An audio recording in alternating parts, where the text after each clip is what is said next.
আসসালামু আলাইকুম, সবাইকে শুভেচ্ছা অভিনন্দন। আশা করি আপনারা সবাই ভালো আছেন। আলহামদুলিল্লাহ আমিও ভালো আছি। আজকে আমি আপনাদেরকে দেখাতে চেষ্টা করব যারা শশা চাষ করেন, হঠাৎ করে কেন এরকম শশা গাছ এরকম কেন মরে যায়। এই যে দেখেন, এরকম কেন মরে যায় দেখেন। এই জায়গাটা মরার উদ্দেশ্যটা হলো, এই যে দেখেন, এই জায়গাটা পচে গেছে। এর জন্য যারা শশা চাষ করেন হঠাৎ করে দেখবেন গোড়াটা আপনি পচে যায়।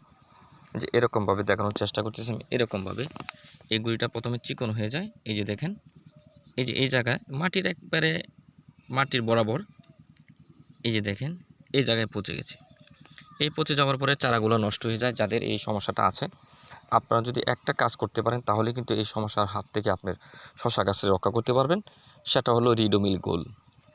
রিডোমিল গোল প্রতি লিটার পানিতে যদি 5 গ্রাম, অর্থাৎ 16 লিটার পানিতে যদি 80 গ্রাম রিডোমিল গোল দিয়ে পুরা গাছটা অথবা গুঁড়া ভালোভাবে ভিজিয়ে যদি দিতে পারেন, তাহলে আমি আশা করতেছি আপনাদের শশার গাছের যে এই গুঁড়ি পচার হাত থেকে আপনি ফসলকে রক্ষা করতে পারবেন।